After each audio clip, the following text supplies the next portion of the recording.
Jugadores importantes, emblemáticos, que estuvieron poco tiempo en un club, pero ese tiempo les alcanzó para quedar en los libros de historia, ganando títulos o por lo menos haciendo muy buenas presentaciones. Este es el tema de hoy en Videoteca. Este señor es Luis Neco Fernández, un gol que hemos visto varias veces, los amantes del fútbol retro, en la final del 87, disputado en mayo del 88 ante Cartaginés. ¿Por qué es especial? Bueno, porque Neco solo ese año jugó con Herediano y salió campeón. Recordar que Neco fue el segundo jugador después de Walter Elizondo en vestir la camiseta de los 4 equipos grandes y salió campeón con Saprissa, con Alajuelense y con Herediano en ese año 87-88 y de paso marcó en la final, así que fue importante ese paso que hace que Neco, aunque no sea un jugador de identificación herediana, los florenses lo recuerdan por ese pasaje. Esto es un caso especial que muchas veces hablamos, pero queríamos verlo en imágenes, porque aparte no lo teníamos en Videoteca. Luis Gabelo Conejo jugando en Cartaginés. Qué tapada la de Gabelo esta ante la liga. ¿Por qué es especial? Bueno, porque Gabelo solo estuvo entre noviembre del 89 y abril del 90 con Cartaginés. Luego viaja a Italia 90 y luego hace la historia grande que todos conocemos. Y bueno, para nadie es un secreto que en el momento en que ese arquero maravilla el mundo futbolístico, pues era arquero del Club Sport Cartaginés. Y eso no es poca cosa. Aparte, en esos meses rindió muy bien, jugó todos los partidos y fue bastión en ese Cartaginés que empezó dirigiendo Juan Luis Hernández esa temporada. Juan Luis, que fue el que convenció a Gabelo de irse a jugar con Cartaginés después de su paso por Ramonense. Cuando Ramonense descendió, Gabelo se fue al Cartaginés. Este es un caso especial. Carlos Mario Hidalgo, todos lo recordamos en Saprissa, un año se puso la camiseta de la liga, que fue en la temporada que comprendió entre noviembre del 90 y noviembre del 91. Bueno, ese año salió goleador. No tuvo mucha regularidad, pero fue pieza importante en la final. Ahí lo veíamos anotando en Turrialba Carlos Mario, que luego volvería a Saprissa como dato adicional. Este tal vez es uno de los casos más fuertes. Nidilson de Melo, ¿por qué? Bueno, primero porque era muy bueno. Segundo, porque fue campeón. Y tercero, porque también fue campeón de goleo. Entonces no es poca cosa tampoco. Recordar que este brasileño que el fútbol nacional lo conoció con el Luis Ángel Firpo del Salvador. Luego él se hizo salvadoreño. El grueso de su carrera fue en El Salvador, aunque venía de jugar en México. Pues Herediano lo lleva para la campaña 92-93 en lugar de su goleador histórico Claudio Jara, que se fue del equipo. Goleador histórico en aquel momento del Herediano. Y bueno, pues de Melo tomó el rol de goleador y de figura en ese equipo florense, donde aparte fue campeón de goleo y campeón nacional, que eso es muy difícil, y este brasileño que la gente sigue hablando de él tantos años después, casi 3 décadas después. Bueno, pero ¿cuánto tiempo jugó en Costa Rica? Solo un año, bueno, ni siquiera un año, porque la campaña arrancó en septiembre del 92 y finalizó en julio del 93, e incluso Juan Luis se paró de Melo antes de la final. O sea, estamos hablando que lo que jugó en el país fueron 9 meses, cargados de algunas situaciones polémicas, de algunos actos de indisciplina, pero cargados de muchos goles, de mucha calidad, de mucha clase, y maravilló tanto que hoy todo el mundo sabe quién es de Melo, que luego jugó con El Salvador ante Costa Rica en la eliminatoria hacia Francia 98, un jugador que su carrera se fue diluyendo por temas especialmente de disciplina, pero que muy poquito tiempo, y eso es lo importante de los extranjeros, a diferencia de lo que vimos ahora de Neco, de Gabelo, de Carlos Mario. Cuando hablemos de los extranjeros como de Melo y otros que vamos a ver, es un tema de que incluso estuvieron poco en Costa Rica, se fueron, no volvieron a jugar en el país en algunos casos, además no volvieron a tener relación con el fútbol nacional, pero todo el mundo lo recuerda. ¿Por qué? Porque dejaron una huella profunda, y la de Melo es una de las más profundas. Aquí recordando el famoso 6-3 ante Saprissa el 25 de abril del año 93 en el estadio Eladio Rosabal Cordero. Vamos a ver otro jugador que ya lo conocíamos de sobra porque había enfrentado muchas veces a los clubes ticos con el Olimpia y con la selección de Honduras. Ramón Eugenio Dolmo Flores. La gente habla de la liga y sus buenos extranjeros y todo el mundo dice Dolmo. Y les voy a contar algo, lo de Dolmo es uno de los casos más particulares de todo lo que vamos a ver aquí. Dolmo lo que jugó en Costa Rica fueron solamente 5 meses. Él estuvo de septiembre del 93 a febrero del 94. Pasaba tan buen momento que aunque la liga hizo una inversión importantísima para traer a uno de los mejores jugadores centroamericanos del momento, al final de cuentas la liga lo colocó en el fútbol de Perú, con el Sporting Cristal que venía detrás de él. Al final la liga algún dinero se ganó. Ahí lo vemos combinándose con Juan Carlos Arguedas, aquel gran equipo que tenía la liga en el 93-94. Bueno, fueron muy poquitos meses, es más, ni siquiera es una campaña completa, es más, no es ni siquiera un torneo corto de los que se juegan ahora. Y sin embargo, la gente recuerda a Dolmo, que ahí lo vimos anotándole a Belén y este doblete a Turrialba. ¿Por qué? Bueno, porque era muy bueno y aparte ya nos había hecho daño con la selección de Honduras en la ruta a Estados Unidos 94 y con el Olimpia en algunos partidos ante los equipos ticos. Él no volvió a jugar aquí. Y ese es otro detalle, ¿verdad? Quedó en la historia manuda a pesar de que jugó muy poco tiempo y no salió campeón tampoco, Dolmo Flores. Este es otro caso súper especial. Volvemos a hablar de un tico, Ronald el Carraco Chávez. La gente habla del Carraco y la gente dice, sí, claro, Carraco del Puerto y de la Liga. Bueno, pero Carraco en la liga estuvo muy poco tiempo. Les voy a explicar. En la campaña 96-97, él empieza jugando con Punta Arenas, que había sido el equipo prácticamente de toda su carrera, aunque también había estado un rato en San Ramón. Pasaba un gran momento, la liga lo lleva a sus filas ya cuando el campeonato iba adelante, diciembre del 96. Sale campeón en julio del 97 siendo figura, y aunque inicia la siguiente campaña, que fue la 97-98, aquí se dio un caso extraño porque el jugador por un tema personal y en apariencia no estaba a gusto en el equipo, porque no gozaba de la regularidad con el técnico Manuel Kiosellán, pese a que fue bastión del título 19 de la liga, y él regresa a Punta Arenas. Y a partir de ahí, el buen amigo Ronald Chávez, pues hay que decir que su carrera se diluye un poco, ¿verdad? Pierde ese protagonismo. Incluso mientras estuvo en la liga fue habitual en la selección nacional de Horacio Cordero, el técnico argentino, que fue el segundo en tomar la selección en el camino a Francia 98. El Carraco jugó con la liga, sí. Fue campeón con la liga, sí. Fue figura con la liga, sí. Los manudos lo quieren, sí. ¿Cuánto tiempo estuvo en el equipo? Pues muy poquito. Él estuvo entre diciembre del año 96 y septiembre del año 97. Estamos hablando que fueron 9, 10 meses prácticamente los que estuvo Ronald Chávez, pero quedó ahí en la historia Manudo, e incluso a diferencia de algunos que estamos viendo en el póster de campeón. Este tal vez no lo sentimos tan efímero porque luego hizo carrera en Costa Rica. De hecho, luego jugó en Ramonense también, y luego pues fue asistente técnico en el Saprissa, en ligas menores, dirigió clubes de primera división, fue asistente de Oscar Ramírez, hasta fue al Mundial de Rusia. Entonces todos sentimos que Alejandro Larrea estuvo tamaño rato en Costa Rica, pero lo de Larrea con Saprissa fue solo una temporada, y al igual que de Melo fue campeón y goleador. Larrea, que era un volante ofensivo, en ocasiones delantero, en un Saprissa plagado de goleadores, porque ahí estaba Adrián Maía, ahí estaba Gerald Drummond, ahí estaba Alejandro Sequeira, ahí estaba Kervin Lacey, ahí estaba Farlen Ilama, ahí estaba iniciando Alonso Solís y Steven Bryce. Bueno, goles sobraban en Saprissa, y aún así Larrea fue el goleador y regaló goles de esta categoría en la temporada 97-98, como este que vemos en Heredia, como el que vimos en Punta Arenas. Anotó en clásicos, salió campeón y goleador. Es cierto que pateaba muchos penales, pero bueno, eso no le quita mérito. Hizo mucho gol de tiro libre, fue un jugador que mostró calidad, y en la historia grande del Saprissa se va a recordar un uruguayo que fue campeón y goleador con el Saprissa de Guimaraes entre la temporada 97-98. ¿Y cuánto tiempo estuvo en Costa Rica? Muy poco. Estuvo solamente una temporada larga que abarcó entre agosto del 97 y junio del 98, 10 meses.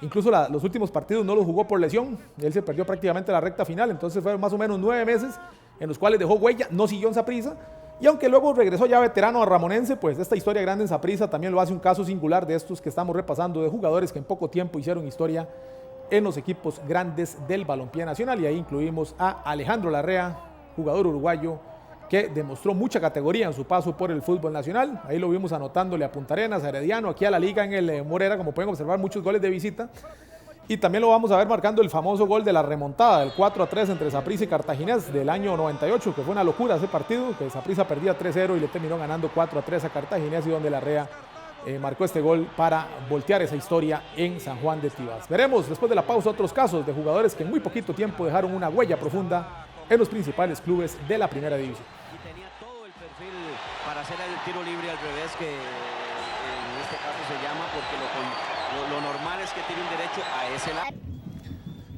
Bueno, vamos a casos del año 2000 a la fecha, es decir, de los últimos 22 años al momento que estrenamos esta videoteca. Amado Guevara, similar a lo de Melo, ya obviamente era recontra conocido por la cercanía que hay con Honduras, pues ya le había metido goles a Costa Rica en la eliminatoria Corea y Japón 2002, ya habíamos visto su gran Copa América en Colombia en el 2001, pero cuando Saprissa se da lujo en una época económicamente muy difícil para Saprissa, porque esto fue a meses de que llegara Jorge Vergara, pero Saprissa se dio el lujo de llevarlo a sus filas. Fue el último gran fichaje del Saprissa tico antes de Vergara. Y ahí estuvo en el Saprissa, donde estaba muy joven el Mambo, donde estaba muy joven Saborío, y se convirtió en figura.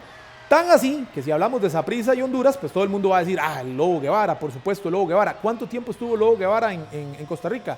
Estuvo jugando oficialmente entre agosto y diciembre del año 2002. Es más, es de los jugadores de todo este repaso, de los pasos más efímeros, pero calidad suficiente y de sobra para demostrar realmente la categoría de jugador que es. Es más, él se cataloga sapricista. Es un ídolo del sapricismo, a pesar del poco tiempo que estuvo, aparte de su don de gente, era un tipazo, es un tipazo, y un jugador de un nivel superlativo que regaló grandes goles y grandes jugadas con su número 20. ¿Cuánto estuvo en Costa Rica? Bueno, ni un semestre, porque eran temporadas anuales. Él jugó solo la apertura, que solo duró 4 meses, y ya para el clausura él se va del equipo y Saprissa ficha entre otras figuras a José Carlos Cancela. que toma el rol de él en el medio campo, y ahí es donde también se da la llegada de los mexicanos, que deja por un tema de política Saprissa sin extranjeros por un largo tiempo, hasta que llegó Horizonte Morado en el año 2011. Estamos hablando que Saprissa no utilizó extranjeros durante 8 años, entre el 2003 y el 11. Guevara fue de los últimos, vino junto a su coterráneo Nimrod Medina. Hay otro brasileño ahí que se llamaba Marco Cardoso Marquinho, pero el que dejó huella fue Lobo. Es un ídolo del sapricismo, y su paso, aunque parece mayor por la calidad que derrochó, como Dolmo Flores, como De Melo, como Larrea, pues fue muy corto, ¿verdad? En el tema de los extranjeros, pues a la gran mayoría les hemos seguido la pista, porque Lobo obviamente siguió en la selección de Honduras, en la eliminatoria del 2006, obviamente se enfrentó a clubes nacionales, lo mismo Dolmo Flores en los 90s, el tema de Melo, que luego se hizo salvadoreño, así que tampoco es que les perdimos la pista del todo. Este es un caso especial, este es ya reciente, 2011, Marcelo Facio Zarbas. Cuando Facio Zarbas llega a la liga, llega con un currículum que hacía pensar que podía ser otro, como decimos en el argot popular costarricense, otro paquete, otro paquetazo, porque en realidad habían dado por muchos lugares, no se había consolidado y ya estaba grande la liga históricamente con el tema de los extranjeros, pues salvo excepciones como Miso, Izaguirre y algunos otros hondureños más que todo, pues la liga no le ha ido bien. Pero este brasileño llegó para el verano e invierno del 2011, un año entero, de enero a diciembre, y los 2 torneos salió campeón. Los 2 torneos fue figura, los 2 torneos fue el que manejaba el medio campo. No anotaba muchos goles, de hecho la mayoría los hizo de penal, pero quedó en el recuerdo este gol ante Herediano en la final del invierno 2011. Un gol donde, si bien claramente él arranca en posición prohibida, pues fue un gol importantísimo. La liga luego lo llevó, Herediano lo empató, se fueron a penales, igual la liga salió campeón. Entonces, aunque no fue exactamente el gol de título, se recuerda mucho como tal, aparte por ser una acción polémica y por la calidad que mostró Zarbas, que hay una historia paralela con el caso de él. Sí le perdimos la pista, pero todo el mundo sabe que su carrera la hizo en el Galaxy de Los Ángeles, y es súper interesante porque la liga enfrentó en la CONCACAF al Galaxy, y Zarbas estuvo ahí cerca de David Beckham, que era la gran figura del Galaxy, y a los directivos del Galaxy les interesó llevar a este brasileño, aunque ya andaba por más de 30 años, y luego él hizo una carrera muy respetable en el Galaxy, hasta el punto que es un jugador importante en la historia de este club.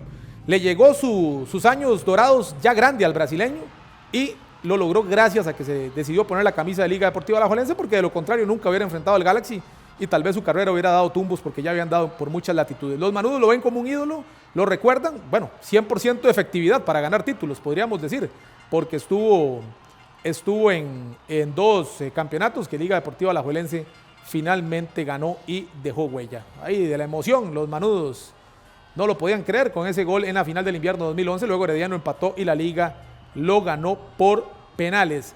Ahora vamos a ver un caso singular por muchos aspectos, que es el del mexicano Luis Ernesto Mitchell del Deportivo Saprissa. Pero antes tenemos a Óscar Emilio Rojas. ¿Por qué escogí a Óscar Rojas? Bueno, porque Óscar Rojas en Herediano solo estuvo 6 meses, menos de 6 meses, estuvo aproximadamente 4 meses, entre enero del 2012 y mayo del 2012. ¿Y qué pasó en ese periodo? Bueno, que Herediano volvió a salir campeón después de 12 años. Y Óscar Rojas, pues lo relacionamos con el fútbol mexicano, lo relacionamos con la selección, porque lo convocaron en periodos muy intermitentes, pero ahí estuvo en la selección. Además, jugó 4 eliminatorias, aunque no logró ir a ningún mundial. Fue un jugador de mucha calidad, muy respetado en México, pero que haya llegado a Herediano y que haya sido campeón en su único torneo, pues eso le da una efectividad muy grande. Y quisimos también colocar en este espacio a Óscar Rojas, porque los heredianos lo recuerdan con cariño por esta situación. Aquí está Luis Ernesto Mitchell, del que les hablaba. También se dio el caso del boliviano Carlos Saucedo. No me olvidé de Saucedo, pero teníamos que escoger.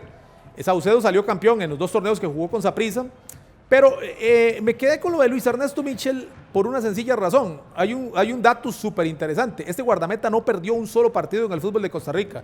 Él jugó 20 partidos y no conoció la derrota en ese torneo. Fue un torneo donde Saprissa perdió solo 2 juegos, iniciando la fase regular y finalizándola, y en ninguno de los 2 atajó él. ¿Mostró grandes cosas? Yo diría que no. Se hablaron muchas cosas de él, incluso que no lo dejaron así como muy bien ante la opinión pública. Puede ser que sí, nada de eso podemos comprobarlo. Sin embargo, ahí quedó en la historia, no perdió ningún partido. Esa Saprissa de Ronald González fue muy solvente, sus estadísticas así lo reflejan. Y era un arquero que de por sí ya conocíamos, porque en Chivas del Guadalajara pues tuvo una carrera aceptable, respetable, y cuando llegó todo el mundo sabía quién era.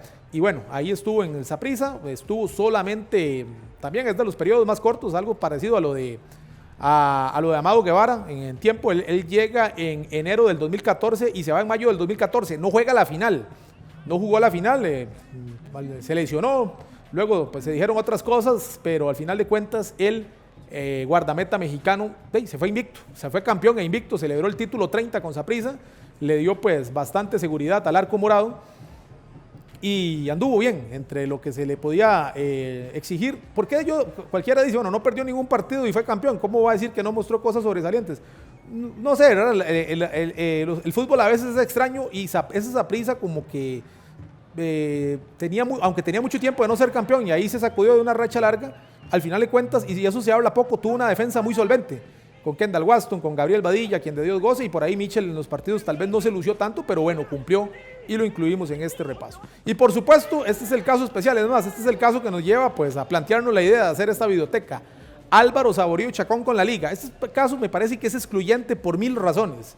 1, porque Saborío es de cuna morada. 2, porque sucede ya cuando Saborío anda por los 38 años. 3, porque se dio en aquel torneo de pandemia, estadio vacío. 4, porque la Liga gana la 30 después de muchos años de intentarlo. Fue Saborío una figura preponderante en la obtención de este título. En cancha no, pero se dice que a nivel de camerino jugó un papel muy importante. Brian Reese posiblemente fue parte de lo que lo convenció a ir por ahí. Y punto número 5, un jugador con 95 goles en la historia del Deportivo Saprissa, que debería haber sido un ídolo morado, que por sus números es un jugador fuera de serie en la historia del Saprissa, pues tal parece que ahora que se acaba de retirar, se le va a recordar con más cariño en Alajuela por muy poquito tiempo. Él juega entre agosto del 2020 a préstamo de San Carlos, que eso también lo hace muy particular, hasta diciembre del 2020. 4 meses que enamoraron a la afición, es más, por campeonato nacional solo marcó 3 goles, pero hizo su trabajo, también marcó goles en la Liga CONCACAF. Es decir, los manudos posiblemente nadie pensó jamás que Álvaro Saborío iba a ser un referente, un jugador ovacionado en Alajuela, y sin embargo lo fue. Y es muy curioso porque el fútbol es muy pasional y tal parece que calaron más estos 4 meses y este título y estos 3 goles que los 95 goles que hizo con Saprissa a lo largo de una carrera con los morados de 5 años más unos meses adicionales en el 2017 cuando él regresa y se da una diferencia ahí con algún sector de la afición que lo lleva a Saborío a retirarse del fútbol, pero fue algo temporal porque luego vino su historia enorme con San Carlos, que incluyó un ascenso a primera división y un título nacional hasta convertirse en un goleador histórico, y luego pues un impasse aquí con Liga Deportiva Alajuelense que no estaba en los planes de nadie, pero que hace que Saborío también entre en la historia grande de Liga Deportiva Alajuelense, incluso anotándole a Saprissa en San Juan de Tibás. Poco tiempo, pero estos jugadores quedaron en el póster de campeón o en algunos casos en la memoria de los aficionados de los equipos donde participaron por poco tiempo, pero dejaron huella.